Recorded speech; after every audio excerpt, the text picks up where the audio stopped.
Hello दोस्तों, board exam with Pankaj में आप सभी का स्वागत है।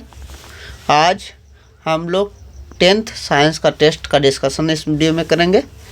हर एक दिन यह टेस्ट व्हाट्सएप ग्रुप पर अपलोड 8 बजे किया जाता है और आधा घंटा का समय दिया जाता है, जिसमें कुछ सब्जेक्टिव और कुछ ऑब्जेक्टिव 25 ऑब्जेक्टिव या 20 ऑब्जेक्टिव और 5 सब्जेक्टिव क्वेश्चन दिया जाता है। जो भी 10th के विद्यार्थी हैं सभी इस टेस्ट को जरूर दें, ताकि आपको बोर्ड में आने वाले क्वेश्चन में कोई भी दिक्कत का सामना ना करना पड़े। देखते हैं पहला क्वेश्चन से, विभवांतर का एसआई मात्रक क्या है। तो विभवांतर का एसआई मात्रक क्या है? तो विभवांतर का जो एसआई मात्रक होता है उसको बोल्ट कहते हैं। क्या बोलते हैं? बोल्ट। विभवांतर या विभव का एसआई मात्रक पूछेगा तो याद रखिएगा बोल्ट विभवांतर या विभव का एसआई मात्रक है। अगला कह रहा है, अस्थिर विद्युत में आवेश किस अवस्था में होती है? अस्थिर विद्युत में आवेश भी अस्थिर अवस्था में होती है। विद्युत अगर अस्थिर विद्युत है तो आवेश भी अस्थिर अवस्था में होगी। अगर गतिमान विद्युत है तो आवेश भी गतिमान अवस्था में होगी। कह रहा है विभव का मात्रक क्या है? विभव या विभवांतर का मात्रक, दोनों का मात्रक क्या है? बोल्ट ही है। विभव या विभवांतर का मात्रक क्या है? बोल्ट। अगला देखते हैं क्वेश्चन। कह रहा है धारा विद्युत में आवेश डैश अवस्था में होती है। कहा अस्थिर विद्युत में आवेश अस्थिर अवस्था होती है। धारक मतलब जा रही है, गतिशील, तो आवेश क्या होगी? गतिशील अवस्था में होगी, गतिशील अवस्था में। कहेगा अस्थिर विद्युत में आवेश अस्थिर अवस्था में और धारा विद्युत में आवेश जो होता है गतिशील अवस्था में होती है। कह रहा है 100 वाट और 220 वोल्ट के विद्युत बल्ब का तंतु का प्रतिरोध बताइए। क्या है? पावर का फॉर्मूला होता है, विद्युत शक्ति का फॉर्मूला होता है V² बटा क्या होता है? R होता है, V² बटा R। इसको यूज कीजिए। तो पावर का जो फॉर्मूला होता है V² बटा R, 3 फार्मूला होता है पावर के लिए। V² बटा R होता है, और क्या होता है? और एक फार्मूला होता है VI, एक और फार्मूला होता है वो होता है I²R। ये 3 में कोई भी फार्मूला यूज कर सकते हैं। तो हमसे क्या पूछा गया है? इसका प्रतिरोध किसमें? इसमें है। और क्या विभवांतर दिया हुआ है, तो विभवांतर और प्रतिरोध ये क्या है? वाट का मतलब शक्ति दिया हुआ है, तो ये फॉर्मूला यूज करेंगे। P बराबर V² बटा R। तो P का मान दिया है 100 वाट, V का मान जो दिया है कितना दिया है? V का मान 220 वोल्ट, तो 220 का स्क्वायर करेंगे और बटा क्या करेंगे? बटा R करेंगे। गुना आ जाएगा 100R बराबर 220 का स्क्वायर करेंगे तो 484 पर 0000 कटेगा, तो R का मान कितना है? 484 ओम। इसका आंसर हुआ। अगला, विद्युत बल्ब का तंतु किसका बना होता है? तो विद्युत बल्ब का तंतु टंगस्टन का बना होता है। किसका बना होता है? टंगस्टन का बना होता है। अगला क्वेश्चन है, विद्युत का सबसे अधिक सुचालक धातु कौन सी है? तो विद्युत का सबसे अधिक सुचालक धातु आप लोगों को पता होगा, चांदी है। क्या है? चांदी। ऊर्जा का एसआई मात्रक क्या है? तो ऊर्जा का एसआई मात्रक क्या होता है? ऊर्जा का एसआई मात्रक जूल होता है। टंगस्टन किस तापमान पर पिघलता है या किस ताप पर पिघलता है? तो याद रखिएगा तापमान टंगस्टन जो 3500 डिग्री सी होता है। कितना होता है? 3500 डिग्री सी के लगभग होता है टंगस्टन का पिघलना, माने टंगस्टन का बॉइलिंग जो होता है वो पिघलन पॉइंट होता है। इसको क्या कहते हैं? बॉइलिंग पॉइंट बोलते हैं। तो टंगस्टन का बॉइलिंग पॉइंट ये पूछा कि किस ताप पर पिघलता है? तो 35 डिग्री। 1 किलोवाट आवर का व्यवहारिक मात्रक क्या है? 1 किलोवाट आवर व्यवहारिक मात्रक में इसको एक इकाई में बोलते हैं। क्या है? इसका एक इकाई। जैसे घर में विद्युत का कितना आता है? चार्ज आता है, इकाई में आता है। 1 इकाई, यूनिट उठा, 2 यूनिट उठा, इसको अंग्रेजी में क्या बोलते हैं? यूनिट बोलते हैं। अगला क्या है? श्रेणी क्रम के लिए समतुल्य प्रतिरोध का मान क्या होगा? तो श्रेणी क्रम के लिए समतुल्य प्रतिरोध R इक्विवेलेंट होता है R1 plus R2 plus R3 plus R4 plus dead कहाँ तक? RN तक।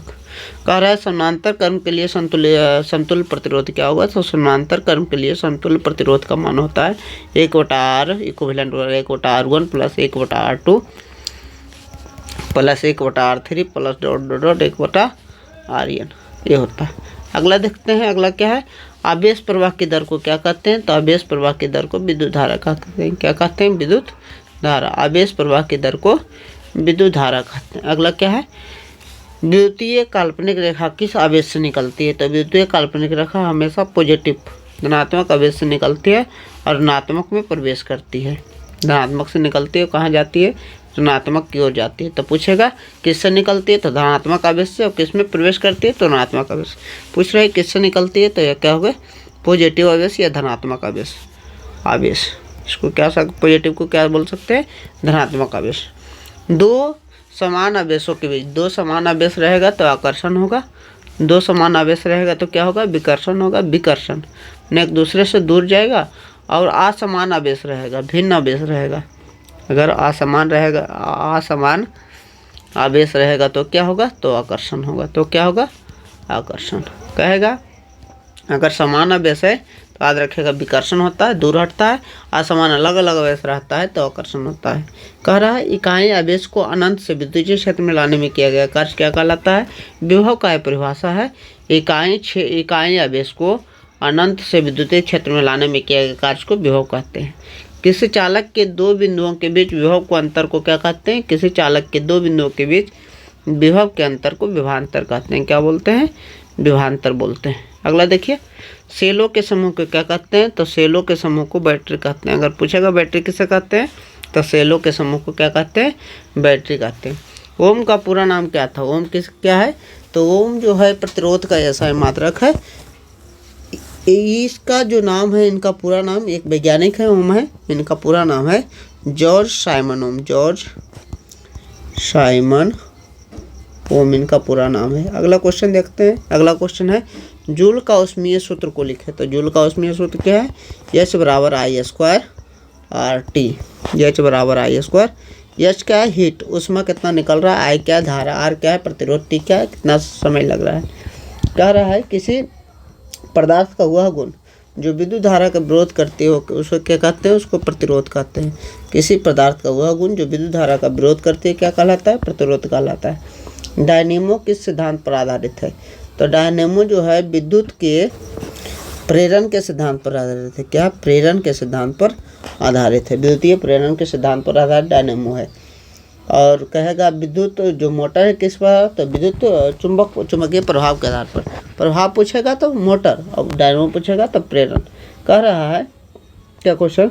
विद्युत धारा उत्पन्न करने वाली युक्ति को क्या कहा जाता है? तो विद्युत धारा जिससे उत्पन्न होती है उसे जनरेटर कहते हैं। जनरेटर का दूसरा नाम डायनेमो है। डायनेमो या जनित्रीय जनरेटर कहते हैं, डायनेमो। अगला क्वेश्चन है फ्यूज किस सिद्धांत पर कार्य करता है? तो फ्यूज क्या होता है? जब उससे ज़्यादा धारा प्रवाहित होती है तो टूट कर गिर जाता है। इसका मतलब उसका वो क्या होता है? गर्म हो जाता है। तो फ्यूज किस सिद्धांत पर कार्य करता है? ध्यान रखिएगा फ्यूज जो होता है धारा के ऊष्मीय सिद्धांत पर कार्य करता है। धारा के ऊष्मीय सिद्धांत पर, यानी ऊष्मा प्राप्त करके गल जाता है। इसको ऊष्मीय सिद्धांत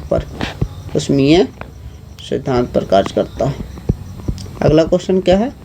अगला क्वेश्चन है 1 किलोवाट आवर कितने जूल के बराबर होता है? तो 1 किलोवाट आवर जो होता है, जिसको एक यूनिट कहते हैं, 3.6 × 10⁻6 जूल होता है। यह इसको बोल सकते हैं 36 × 10⁻5 जूल। दोनों में कोई रहे, 3.6 रहेगा तो 10⁻6 रहेगा, और 36 रहेगा तो 10⁻5 जूल के बराबर होगा। अगला क्या है? अब सब्जेक्टिव क्वेश्चन है। सब्जेक्टिव में कह रहा है प्रकाश के परावर्तन से आप क्या समझते हैं? इसके नियमों को लिखिए। एक बार पहले अच्छा समझा लेते हैं क्या होता है प्रकाश का परावर्तन। तो देखिए, अगर प्रकाश किसी चिकनी सतह से टकराती है और पुनः उसी माध्यम में वापस लौट जाती है तो इसे प्रकाश का परावर्तन कहते हैं। आने वाला किरण को आपतित किरण कहते हैं, जाने वाला किरण को परावर्तित किरण कहते हैं, और इसके बीच में एक लंब डाला जाता है जिसको क्या कहते हैं? अभिलंब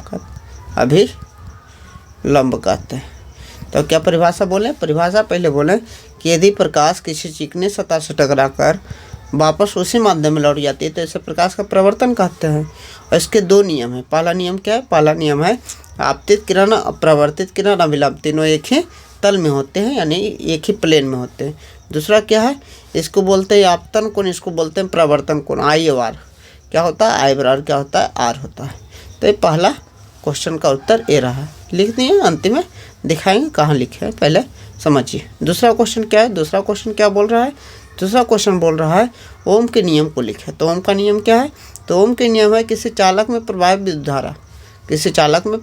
धारा, इसके विभव के अंतर, यानी I जो होगा विभवांतर के समानुपाती होगा। तो I बराबर क्या होगा? V बटा आर बराबर करते हैं तो कोई कांस्टेंट देते हैं। आर क्या है? आर एक नियतांक है जिसे कौन सी कहते हैं? प्रतिरोध कहते हैं। इससे गुना करते हैं तिरछा दिशा, तब व्यवहार क्या होता है? I R. क्या बोले? जो परिभाषा है वो कह रहा है निश्चित ताप पर चालक में प्रवाहित विद्युत धारा उसके विभवांतर के समानुपाती होता है, जिसे ओम का नियम कहते हैं। उसके बाद डेरिवेशन लिख देंगे, ये हो गया। तीसरा देखते हैं, कह रहा है सिग्नल में लाल रंग का प्रयोग क्यों किया जाता है? हम जानते हैं कि लाल रंग का तरंगदैर्घ्य अधिक होता है, लंबा लंबाई से चलता है, तो अधिक तरंगदैर्घ्य होने के कारण दूरी से भी आसानी से स्पष्ट दिखाई देती है। इसलिए कोई भी दुर्घटना होने वाला रहता है तो बच जाता है कि ट्रेन आ रही है, बस आ रहा है, तो कुछ भी आ रही है तो पता लग जाता है कि कुछ आ रही है, इसलिए सिग्नल का कैसा होता है? रंग लाल होता है। चौथा क्या है? प्रकाश के प्रकीर्णन को परिभाषित करें। तो प्रकाश के प्रकीर्णन को उससे क्या समझते हैं? तो प्रकाश का प्रकीर्णन यानी अगर प्रकाश आ रहा है तो वायुमंडल के कणों से टकरा रहा है। अगर प्रकाश वायुमंडल के कण से टकराती है तो फैल जाती है, चारों दिशा में क्या होती है? फैल जाती है, जिसे कौन सी कहते हैं? प्रकाश का प्रकीर्णन कहते हैं। क्या बोले? यदि प्रकाश वायुमंडल के कणों से टकराती है तो चारों दिशा में फैल जाती है, जिसे क्या कहते हैं? प्रकाश के प्रकीर्णन कहते हैं। एक बार अच्छा सुन लीजिए, कहें प्रकाश का प्रवर्तन, कहें चिकनी सतह से टकराकर प्रकाश को लौटना प्रकाश का प्रवर्तन कहलाता है। दूसरा क्या बोले? ओम के नियम, कहें निश्चित ताप पर जो धारा होती है, विद्युत धारा, उस विभवांतर के समानुपाती होती है। इससे क्या बोले? सिग्नल में लाल रंग का प्रयोग क्यों किया जाता है? सिग्नल में लाल रंग का प्रयोग इसलिए किया जाता है क्योंकि लाल रंग का तरंगदैर्घ्य सबसे अधिक होता है। अधिक होने के कारण वो अधिक दूरी से भी स्पष्ट रूप से दिखाई देता है, जिसके कारण कोई भी दुर्घटना नहीं होती है। अगला क्या है? प्रकाश के प्रकीर्णन से क्या समझते हैं? तो कहें जब प्रकाश की किरण वायुमंडल के कण से टकराती है तो चारों बल फैल जाती है, जिसे कौन सी कहते हैं? प्रकाश का प्रकीर्णन। अगला क्या है? कह रहा है 100 वाट 220 वोल्ट के बल्ब का प्रतिरोध ज्ञात करें। अभी बता रहे थे, ऑब्जेक्टिव में भी क्वेश्चन आता है, सब्जेक्टिव में भी आता है। पी बराबर 3 फार्मूला आता है। पी बराबर वी आई होता है, पी बराबर क्या होता है? वी स्क्वायर बटा आर होता है। पी बराबर क्या होता है? एक फार्मूला होता है, वो आई स्क्वायर आर होता है। आप तीनों फार्मूला में सोचना है कि कौन सा फार्मूला यूज करें। देखिए पी का मान कितना है, यहाँ पी का मान जो है, पी का मान जो वाट में होता है 100 वाट यानी पावर है। वाट किसका मात्रक है? पावर, तो 100 वाट ही हो गया। ये भी का मान क्या? भी का मतलब विभवांतर है। भी का मान कितना है? 220 वोल्ट। प्रतिरोध पूछ रहा है आर, जिसमें तीनों फार्मूला उसे लगाइए। तो पी तो है ये है, तो पी तो यहाँ, पी छोड़िए, भी आर रहना चाहिए, तो भी आर ए वाला फार्मूला गया। तो ये पी बराबर कौन सा फार्मूला लगाएंगे? पी बराबर फार्मूला लगाएंगे वी स्क्वायर बटा आर। वी स्क्वायर का मान, पी का मान रखेंगे 100, वी स्क्वायर का मान रखेंगे 220 का स्क्वायर बटा आर। यहाँ से निकाल लेंगे, आर का मान तिरछा गुना करेंगे तो 100 कितना है? 100 आर बराबर 220 गुना 220, शून्य शून्य काट देंगे, 22 गुना 22 कितना होगा? 484 ओम इसका आंसर होगा। देखिए एक बार अच्छा से इसको पूरे को लिख कर भी देख लेते हैं, लिखा हुआ है, समझा देते हैं एक बार अच्छे से। सॉरी, देखते हैं पहला क्या है। पहला कह रहा था प्रकाश का प्रकीर्णन क्या है, समझा दिए। प्रकाश का प्रकीर्णन प्रकाश का प्रवर्तन क्या है? जब प्रकाश किसी चिकने सतह से टकराती है तो उसे माध्यम में वापस लौट जाती है, जिसे प्रकाश का प्रकीर्णन कहते हैं। ये प्रकाश टकरा ही और इसे माध्यम में क्या हुई? वापस लौट गई, इसे क्या कहते हैं? प्रकाश का प्रकीर्णन। इसको क्या कहेंगे? अभिलंब। ये आपतित किरण है, परावर्तित किरण है, अभिलंब है। तीनों एक ही तल में होते हैं। पहला नियम, इसके दो नियम है, आपतित किरण, अभिलंब, परावर्तित किरण, अभिलंब, तीनों एक ही तल में होते हैं। दूसरा क्या है? ये आपतन कोण है, ये क्या है? परावर्तन कोण है। दोनों क्या है? आपतन कोण परावर्तन कोण के बराबर होता है। ये हो गया। कह रहा है इसमें थोड़ा जोड़ लीजिएगा कि किसी चालक में प्रवाहित विद्युत धारा उसके विभवांतर के समानुपाती होता है। जोड़ क्या लीजिएगा? निश्चित ताप पर, निश्चित ताप पर किसी चालक में प्रवाहित विद्युत धारा उसके विभवांतर के समानुपाती होता है। आई समानुपाती भी हो गया, आई बटे 1 बराबर भी बटे क्या? आर। समानुपाती के चिन्ह हटवे आर दिए। आर क्या है? नियतांक है, जिसे प्रतिरोध कहा जाता है। तिरछा गुना किए भी बराबर आई आर। कहे तीसरा क्वेश्चन था सिग्नल में लाल रंग का प्रयोग क्यों किया जाता है? तो लाल रंग का क्या होता है? अभी बोले लाल रंग का जो तरंगदैर्घ्य होता है सबसे अधिक होता है, जिसके कारण यह रंग बहुत अधिक दूरी से भी स्पष्ट रूप से दिखाई देता है। यही कारण है सिग्नल में लाल रंग का प्रयोग किया जाता है। अगला क्वेश्चन क्या है? अगला क्वेश्चन था प्रकाश के प्रकीर्णन से क्या समझते हैं? तो कहें जब प्रकाश वायुमंडल के कणों से टकराती है तो फैल जाती है। प्रकाश के फैलने की इस घटना को क्या कहते हैं? प्रकाश का प्रकीर्णन। अंतिम क्वेश्चन क्या था? कहा था 100 ये अंतिम क्वेश्चन जो था कह रहा था 100 वाट है और कितना है 220 वोल्ट है। तो रेसिस्टेंस आर का मान है, तो पी और आर बताए थे, फॉर्मूला होता है V²/R।